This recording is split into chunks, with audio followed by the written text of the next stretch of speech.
Hi everyone, this is Rainer from Rainierbooks. This is my second video that I'm shooting today, which I might publish first tomorrow though. This is about the long list of the National Book Award for Fiction that was published yesterday by the National Book Award Foundation.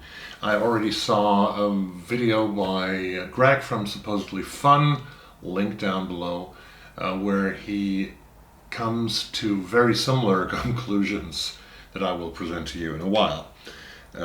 Let's get started.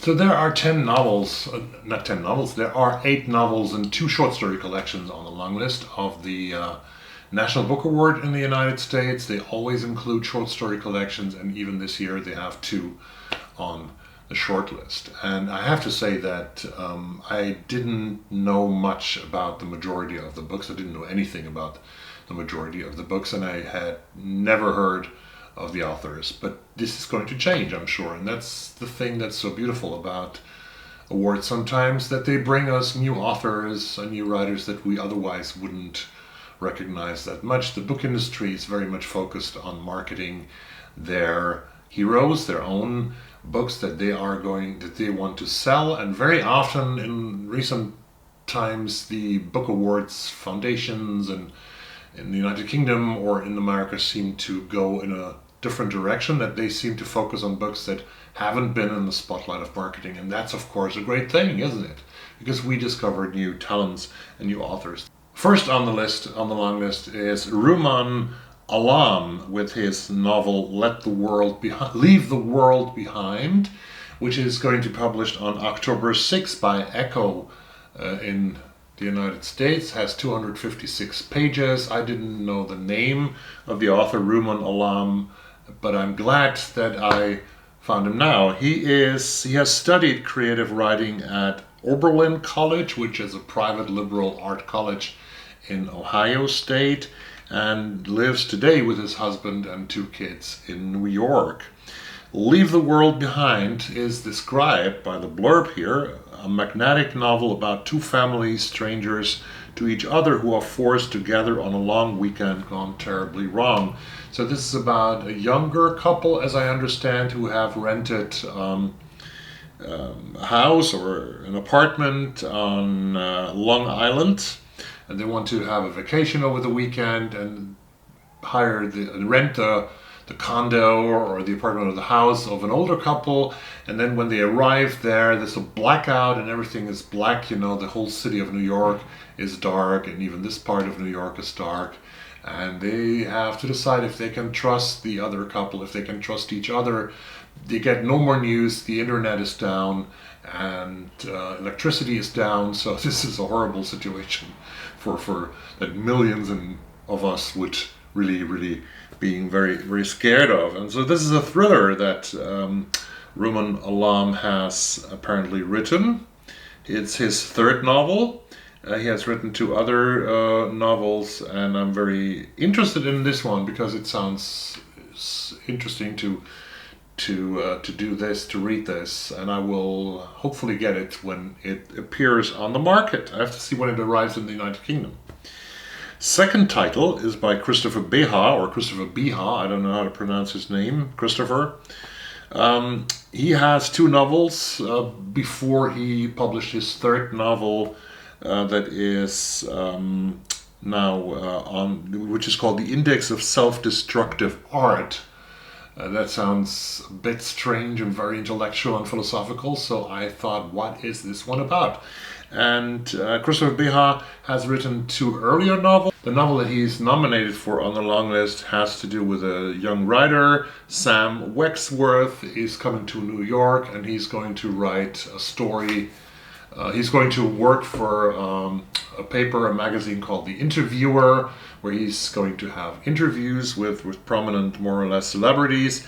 He is meeting different people in his interviews. Political columnist Frank Doyle, known to Sam for the sentimental works of baseball lore that first sparked his love of the game. Then he meets Frank, and he meets a lot of other people that are connected to Frank, and a story develops that entwines all those people together in novel, and this circles sort of around baseball, which is not so much interesting actually to a European reader because I don't know anything about baseball. I was super fascinated when I came for the first time in my life to the US in 2017, and my daughter and I, we were going to San Francisco, and we were so tired of the jet lag, but then we went out in the evening to get a coffee, a cup of chocolate, and then we strolled around, and then we saw that baseball field where people were playing baseball, and it was so fascinating to see it for the very first time. People play baseball in the US. We had seen that so many times, but I'm not so sure if I'm into that novel that much. The third book on the short list is by an author.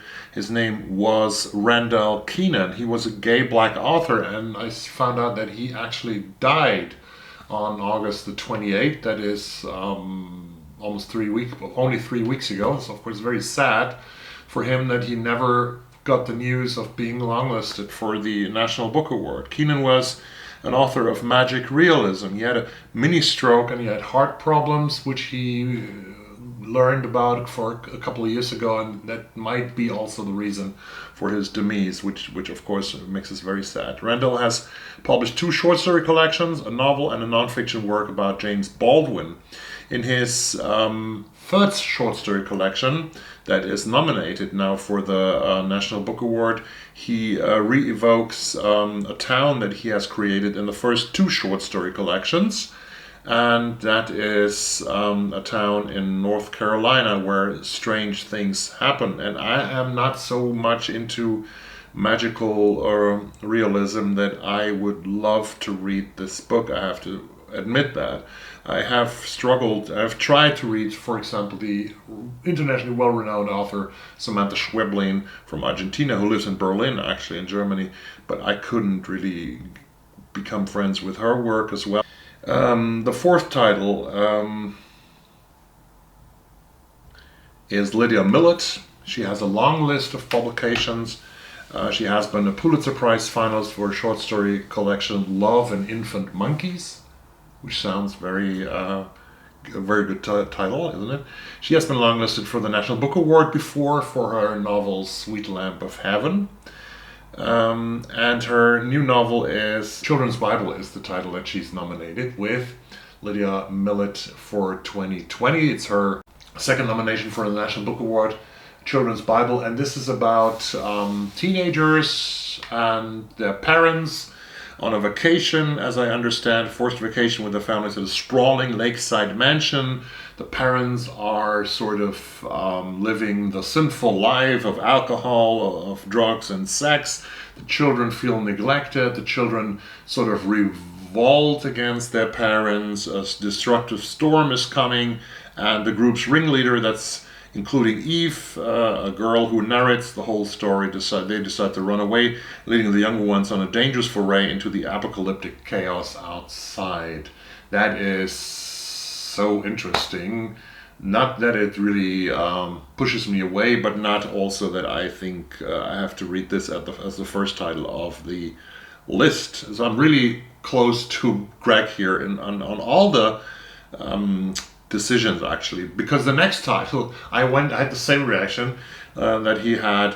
Deesha, Philyaw, The Secret Life of Church Ladies, short stories. That's the second short story collection. Deesha Philyaw is a debut author in fiction with that collection. She has published 9 stories, 4 generations of Afro-American women going to churchgoers, and this seems super interesting. It got me some vibes of Girl, Woman, Other, because there seems to be a collection of stories about black women of several generations that reminded me a little bit of Girl, Woman, Other. This book has been published by West Virginia University Press, which is beautiful, but which makes it for European readers pretty difficult and very expensive. I saw that to get that book.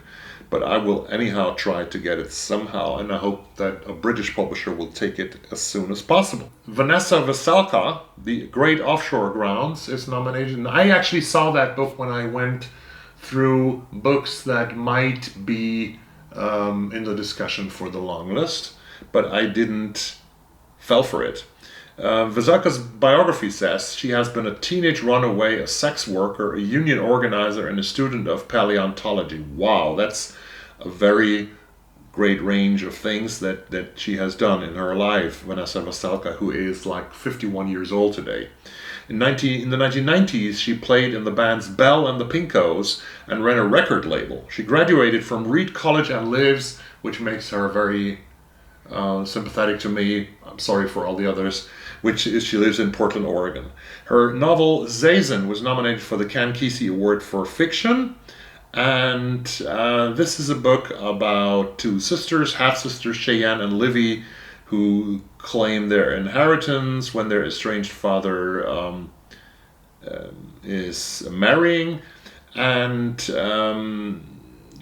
it's partly situated in Seattle, partly situated in Alaska, and even in other states. So the promise of a shot at financial security brings the two together to claim what's theirs, except instead of money, what their father gives them is information, a name, which both reveals a stunning family secret and compels them to come to grips with it. In the face of their new reality, the sisters and their adopted brother each set out on journeys that will test their faith in one another as well as their definitions of freedom. Moving from Seattle's underground to the docks of the far north, from the hideaways of the southern swamps to the storied reaches of the great offshore grounds, Vanessa Veselka spins a tale with boundless verve, linguistic vitality, and undeniable tenderness. That sounds very interesting. I want to read that book. I have actually ordered it from the United Kingdom, but I realized because nowadays books from the UK in the times of COVID being delivered to Sweden, that takes me about a month to get them, and I'm still waiting for Richard Ford's A Piece of My Heart. I haven't told you about in my weekly update. That was my mistake, my bad. I want to read all the works by Richard Ford. I have ordered his first novel, A Piece of My Heart, from England on August the 23rd, I think, and I'm still waiting for it, and today's September 19. Before COVID, that was much easier. Charles Yu is number 10 on the list, the 10th and final book on that long list. Taiwanese-American writer. He has published 2 short story collections and 2 novels before. In 2007, he was named 5 under 35 by the National Book Award Foundation, which is a very attractive sort of merit, because they name each year 5 authors under the age of 35 who are very promising talents. And in 2007, Charles Yu was named one of these 5. So I understand that this book by Charles Yu, Interior Chinatown, is a lot about stereotypes against Asian American people. We learn a lot in literature and newspapers about the relationship of whites and blacks, it seems, but Asian Americans are not so often in the focus, and they also have a lot of stories to tell about racism, about being stereotyped. And this novel apparently does that. Interior Chinatown, where the greatest thing you can achieve is being a kung fu guy, the most respected role that anyone who looks like him can attain. At least that's what he has been told time and time again, except by one person, his mother, who says to him, "Be more." This is a novel that is very funny, it says also, and that's also good, because sometimes we need to read funny stuff. We read so much sad and depressing stuff, and right now the novel I'm reading, Michelle Good, 5 Little Indians, brings me to tears in every second chapter, but it's so beautiful. But sometimes it's good to read something funny, and this seems to be Interior Chinatown, which seems to be a serious book about stereotypes, about racism, but also in a funny way. So this is the long list of the National Book Award for Fiction. I think it's very interesting. I want to read about 5 or 6 books of them. I've forgotten 2 books, actually. How could I do that? How could I forget 3 books, actually, that I haven't talked about? That was why the long list was so short. So, rewind the film again. Rewind the film again. I do that. Rewind the film. I was enthusiastic when I heard that Brit Bennett's novel Vanishing, The Vanishing Half, is on the list.